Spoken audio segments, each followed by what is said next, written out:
Before you watch this, I want you to notice something. Think about the last time you felt shy. Not nervous, not quiet, shy. That moment where you want to say something, but your mind goes blank. Not because you have nothing to say, but because you suddenly feel too aware of yourself.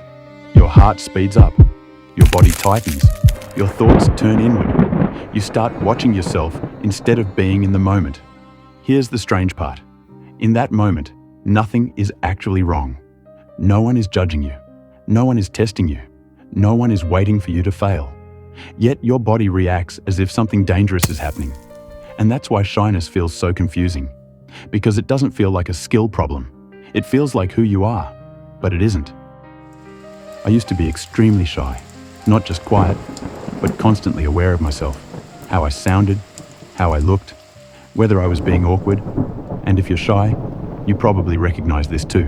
By the end of this video, you'll understand why shyness feels so personal, and how to slowly loosen its grip without forcing confidence or pretending to be someone you're not. Shyness is often misunderstood. People think it's about being bad at talking, or not knowing what to say, or lacking confidence.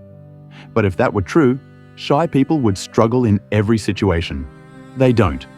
Most shy people can talk just fine with close friends, family, or people they feel equal to. So the problem isn't conversation. The problem is perception. Shyness appears when someone feels psychologically above you. Not better in reality, but higher in your mind. Different, more confident, more experienced, more put together. In those moments, your brain creates distance, and distance creates tension. Here's what's actually happening. When you feel shy, your attention flips inward. You step out of the moment and into yourself. Instead of noticing the other person, their tone, their reactions, their humanity, you start monitoring yourself, your voice, your posture, your timing. Psychologists call this self-focused attention, and this creates a loop. The more you watch yourself, the less spontaneous you feel. The less spontaneous you feel, the more you monitor yourself.